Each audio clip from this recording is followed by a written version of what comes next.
Hello ನಮಸ್ತೆ, welcome back to my channel Soumya Nitesh. Hope ನೀವೆಲ್ಲ ಚೆನ್ನಾಗಿದ್ದೀರಾ ಅನ್ಕೋತೀನಿ. ನಾನು ಕೂಡ ಚೆನ್ನಾಗಿದ್ದೀನಿ. ಹೊಸದಾಗಿ ಯಾರೆಲ್ಲ ನನ್ನ ಚಾನಲ್ ನೋಡ್ತಾ ಇದ್ದೀರಾ, ಇನ್ನೂ ಸಬ್ಸ್ಕ್ರೈಬ್ ಆಗಿಲ್ಲ ಅಂದರೆ ದಯವಿಟ್ಟು ಸಬ್ಸ್ಕ್ರೈಬ್ ಮಾಡ್ಕೊಳ್ಳಿ. ವಿಡಿಯೋನ ಎಲ್ಲೂ ಕೂಡ ಸ್ಕಿಪ್ ಮಾಡ್ದಂಗೆ ಕೊನೆ ತನಕ ನೋಡಿ ಫ್ರೆಂಡ್ಸ್.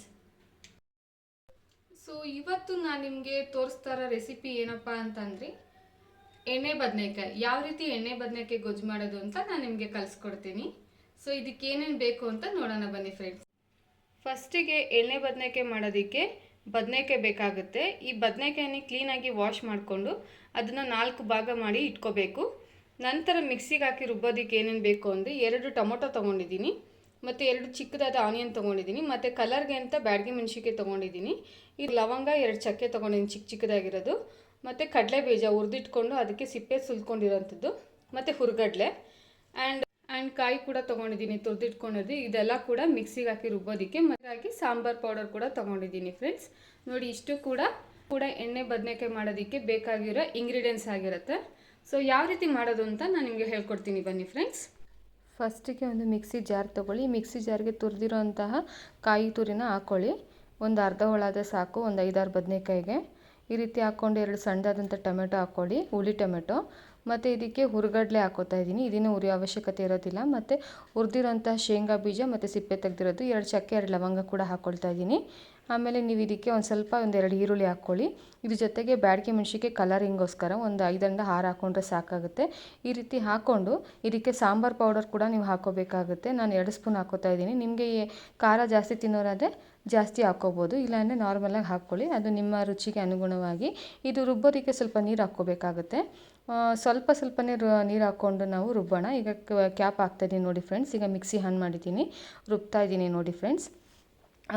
ದಯವಿಟ್ಟು ವೀಡಿಯೋನ ಸ್ಕಿಪ್ ಮಾಡಿಬಿಡಿ, ಕೊನೆ ತನಕ ನೋಡಿ. ಯಾರು ಇನ್ನೂ ಸಬ್ಸ್ಕ್ರೈಬ್ ಆಗಿಲ್ಲ ಅಂದರೆ ದಯವಿಟ್ಟು ಸಬ್ಸ್ಕ್ರೈಬ್ ಮಾಡಿ. ಸೊ ನೀವು ಈ ರೀತಿ ನನಗೆ ಮೋಟಿವೇಶನ್ ಕೊಟ್ಟರೆ ನನಗೆ ಒಳ್ಳೊಳ್ಳೆ ವೀಡಿಯೋ ಮಾಡೋದಕ್ಕೆ ಸಾಧ್ಯ ಆಗುತ್ತೆ. ದಯವಿಟ್ಟು ಸಪೋರ್ಟ್ ಮಾಡಿ ಫ್ರೆಂಡ್ಸ್. ನೀವೆಲ್ಲರೂ ಕೂಡ ಸಪೋರ್ಟ್ ಮಾಡ್ತೀರಾ ಅಂತ ಅಂದ್ಕೊಂಡಿದ್ದೀನಿ. ಇನ್ನೂ ನುಣ್ಣಗೆ ರುಬ್ಬೇಗಿಲ್ಲ, ಸೊ ಅದಕ್ಕೋಸ್ಕರ ಇನ್ನೊಂದು ಸ್ವಲ್ಪ ನೀರು ಆ್ಯಡ್ ಮಾಡ್ಕೊತಾ ಇದ್ದೀನಿ. ಈಗ ಮತ್ತೆ ಮಿಕ್ಸಿ ಆನ್ ಮಾಡ್ಕೊಳ್ತಾ ಇದ್ದೀನಿ ನೋಡಿ ಫ್ರೆಂಡ್ಸ್. ಫೈನಲಿ ರುಬ್ಬಾಗಿದೆ. ಈ ರೀತಿ ನೀವು ರುಬ್ಕೊಂಡ್ರೆ ಸಾಕು. ತೆಳ್ಳಗೆ ತರ್ತರಿಯಾಗಿದ್ದರೆ ಚೆನ್ನಾಗಿರೋದಿಲ್ಲ, ಸೊ ಅದಕ್ಕೋಸ್ಕರ. ಸೊ ಈಗೇನು ರುಬ್ಬಿರೋ ಮಿಶ್ರಣ ಇರುತ್ತಲ್ಲ, ನಾವು ಕಟ್ ಮಾಡ್ಕೊಂಡಿದ್ವಲ್ಲ ಬ್ರಿಂಜಾಲು, ಇದಕ್ಕೆ ನಾವು 4 ಭಾಗ ಮಾಡಿಕೊಂಡು ಇದನ್ನು ರುಬ್ಬಿರೋ ಮಿಶ್ರಣನ ಮಿಕ್ಸ್ ಮಾಡ್ಕೊಳ್ತಾ ಇದ್ದೀನಿ. ಈ ರೀತಿ ಫಿಲ್ ಮಾಡ್ಕೋಬೇಕಾಗತ್ತೆ ಎಲ್ಲ ಬದನೆಕಾಯಿನ ತೊಳೆದಿಟ್ಕೊಂಡು ಅದನ್ನು 4 ಭಾಗ ಮಾಡಿಕೊಂಡು ಅದಕ್ಕೆ ಫಿಲ್ ಮಾಡ್ತಾಯಿದ್ದೀನಿ. ಇದೇ ರೀತಿ ನೀವು ಎಷ್ಟು ಬದನೆಕಾಯಿ ಕಟ್ ಮಾಡ್ಕೊಂಡಿರ್ತೀರೋ ಅಷ್ಟು ಬದನೆಕಾಯಿಗೂ ಹಾಕೋಬೇಕು. ಸೊ ಎಲ್ಲ ಕೂಡ ಆಗಿದೆ, ಫಿಲ್ ಆಗಿದೆ. ಈಗ ಒಂದು ಕುಕ್ಕರ್ ಅದು ಇಟ್ಕೋಬೋದು, ಬಾಣಲೆ ಆರಿ ಇಟ್ಕೋಬೋದು. ನಾನು ಕುಕ್ಕರಲ್ಲೇ ಮಾಡ್ತಾ ಇರೋದು, ಸೊ ಅದಕ್ಕೆ ಕುಕ್ಕರ್ ಇಟ್ಕೊಂಡಿದ್ದೀನಿ. ಈಗ ಕುಕ್ಕರ್ಗೆ ಸ್ವಲ್ಪ ಜಾಸ್ತಿ ಎಣ್ಣೆ ಹಾಕೋಬೇಕು. ಮತ್ತು ಸಾಸಿವೆ ಹಾಕ್ಕೊಳ್ತಾ ಇದ್ದೀನಿ ಫ್ರೆಂಡ್ಸ್. ಇದು ಕೂಡ ಅಷ್ಟೇ, 1-1.5 ಸ್ಪೂನ್ ಹಾಕ್ಕೊಳ್ಳಿ ಸಣ್ಣ ಸ್ಪೂನಲ್ಲಿ. ಸೊ ಈಗ ಸಾಸಿವೆ ಸಿಡಿತಾ ಇದೆ. ಈಗ ಕರಿಬೇವಿನ ಸೊಪ್ಪು ಹಾಕ್ಕೊಳ್ತಾ ಇದ್ದೀನಿ. ಸಿಮ್ಮಲ್ಲಿ ಇಟ್ಕೊಳ್ಳಿ, ಒಗ್ಗರಣೆ ಇಲ್ಲಾಂದರೆ ಸೀದೋಗ್ಬಿಡುತ್ತೆ. ಇವಾಗ ನಾನೇನು ಆನಿಯನ್ ಇಟ್ಕೊಂಡಿದ್ದೆ ಅದು ಕೂಡ ಹಾಕ್ತಾಯಿದ್ದೀನಿ. ನಾನು ಸಾಂಬಾರು ಈರುಳ್ಳಿ ಯೂಸ್ ಮಾಡ್ತಾಯಿದ್ದೀನಿ. ಇದನ್ನು ನಾನು ಸಿಪ್ಪೆ ಒಂದು ತೆಗೆದು ತೊಳೆದು ಹಾಕ್ತಾಯಿದ್ದೀನಿ, ಯಾವುದೇ ರೀತಿ ಕಟ್ ಮಾಡಿಲ್ಲ. ಚೆನ್ನಾಗಿರುತ್ತೆ ಎಣ್ಗಾಯಿ ಮಾಡೋದಕ್ಕೆ. ಸೊ ಈಗ ಇದು ಫಿಲ್ ಮಾಡಿರೋಂಥ ಬದನೆಕಾಯಿನ ಹಾಕ್ತಾಯಿದ್ದೀನಿ. ನೋಡಿ ಯಾವ ರೀತಿ ಹಾಕಬೇಕು ಅಂತ. ಈ ರೀತಿ ಎಣ್ಣೆಯಲ್ಲಿ ಹಾಕ್ಕೊಂಡು ಫ್ರೈ ಮಾಡಬೇಕು. 2 ಕಡೆಯೂ ಅದು ಸ್ವಲ್ಪ ಎಣ್ಣೆಯಲ್ಲಿ ಫ್ರೈ ಆದರೆ ಚೆನ್ನಾಗಿರುತ್ತೆ. ಸೊ ಈ ರೀತಿ ಹಾಕ್ಕೊಂಡು ಒಂದು ಕಡೆ ಬೇಯಿಸ್ಕೊಳ್ಳಿ. ಆಮೇಲೆ ಮತ್ತೆ ಇನ್ನೊಂದು ಕಡೆ ಸೌಟ್ ಹಾಕಿ ತಿರುಗಿಸ್ಕೊಳ್ಳಿ. 2 ಕಡೆಯೂ ಸ್ವಲ್ಪ ನಾರ್ಮಲಾಗಿ ಬೇಯಿಸ್ಕೊಂಡ್ರೆ ಸಾಕು. ನೋಡ್ತಾ ಇರ್ಬೋದು ನೀವಿವಾಗ ಬದನೆಕಾಯಿ ಕಲರ್ ಸ್ವಲ್ಪ ಚೇಂಜ್ ಆಗಿದೆ. ಈ ರೀತಿ ಎಣ್ಣೆನಲ್ಲೇ ಸ್ವಲ್ಪ ಫ್ರೈ ಮಾಡ್ಕೊಳ್ಳಿ. ಈ ರೀತಿ ಮಾಡಿದಾಗ ನಿಮಗೆ ಡಿಫ್ರೆಂಟ್ ಟೇಸ್ಟ್ ಬರುತ್ತೆ. ಸೊ ನಾನೇನು ಕೊತ್ತಂಬರಿ ಸೊಪ್ಪನ್ನ ತೊಳೆದು ಕಟ್ ಮಾಡಿ ಇಟ್ಕೊಂಡಿದ್ದೀನಿ, ಇದನ್ನು ಕೂಡ ಉದುರಿಸ್ಕೊತಾ ಇದ್ದೀನಿ. ಮತ್ತು ಮಿಕ್ಕಿರುವ ಮಿಕ್ಸಿ ಜಾರಲ್ಲಿರೋ ಮಸಾಲೆ ಕೂಡ ಹಾಕ್ಕೊಳ್ತಾ ಇದ್ದೀನಿ ನೋಡಿ ಫ್ರೆಂಡ್ಸ್.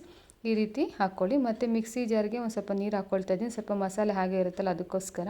ಈ ರೀತಿ ಹಾಕ್ಕೊಂಡು ನಿಮ್ಗೇನಾದ್ರು ಜಾಸ್ತಿ ತೆಳ್ಳಗೆ ಬೇಕಂದರೆ ತೆಳ್ಳಗೆ ಮಾಡ್ಕೊಳ್ಳಿ. ಮತ್ತು ಸ್ವಲ್ಪ ಉಪ್ಪು ಕೂಡ ಹಾಕ್ಕೋಬೇಕು ರುಚಿಗೆ ತಕ್ಕಷ್ಟು. ಗಟ್ಟಿಗೆ ಬೇಕಂದರೆ ಗಟ್ಟಿಗೆ ಮಾಡ್ಕೋಬೋದು. ನಾನು ಮೀಡಿಯಮ್ ಆಗಿ ಮಾಡ್ಕೊಳ್ತಾ ಇದ್ದೀನಿ. ಈಗ ನೋಡಿ ಕಲರ್ ಕೂಡ ಚೇಂಜ್ ಆಗಿದೆ ಬ್ಯಾಡಗಿ ಮೆಣಸಿನ್ಕಾಯಿ ಹಾಕೋರೋದ್ರಿಂದ. ಈಗ ಕುದೀತಾ ಇದೆ. ಸೊ ಈಗ ನಾವು ಕುಕ್ಕರ್ ಲಿಡ್ ಮುಚ್ಚಬೇಕಾಗುತ್ತೆ. ಸೊ ಕುಕ್ಕರ್ ಲಿಡ್ ಕೂಡ ಮುಚ್ಚಾಗಿದೆ. ಈಗ ವಿಜಿಲ್ ಕೂಡ ಬಂತು. 2 ವಿಜಿಲ್ ಆದರೆ ಸಾಕು ಫ್ರೆಂಡ್ಸ್. ಫೈನಲಿ ಎಣ್ಗಾಯಿ ಬದನೆಕಾಯಿ ರೆಡಿ ಆಗಿದೆ. ಅಕ್ಕಿ ರೊಟ್ಟಿ ಕೂಡ ಮಾಡ್ಕೊಂಡಿದ್ದೆ. ಇದಕ್ಕೆ ಕಾಂಬಿನೇಷನ್ ಆಗಿ ಸ್ವಲ್ಪ ತುಪ್ಪ ಹಾಗೂ ಎಣ್ಗಾಯಿ ಹಾಕ್ಕೊಂಡಿದ್ದೀನಿ. ಟೇಸ್ಟ್ ಮಾತ್ರ ತುಂಬಾ ಚೆನ್ನಾಗಿತ್ತು ಫ್ರೆಂಡ್ಸ್. 10ಗೆ 10 ಕೊಡ್ತೀನಿ, ಅಷ್ಟು ಟೇಸ್ಟಿ ಆಗಿತ್ತು. ನೀವು ಕೂಡ ಮನೇಲಿ ಮಾಡಿ ಟ್ರೈ ಮಾಡಿ ಹೇಗಿತ್ತು ಅಂತ ನನಗೆ ಕಮೆಂಟ್ ಮಾಡೋದು ಮಾತ್ರ ಮರಿಬೇಡಿ ಫ್ರೆಂಡ್ಸ್. ಇನ್ನೂ ಯಾರೆಲ್ಲ ನನ್ನ ಚಾನಲ್ಗೆ ಸಬ್ಸ್ಕ್ರೈಬ್ ಆಗಿಲ್ಲ ಅಂದರೆ ದಯವಿಟ್ಟು ಸಬ್ಸ್ಕ್ರೈಬ್ ಮಾಡ್ಕೊಳ್ಳಿ.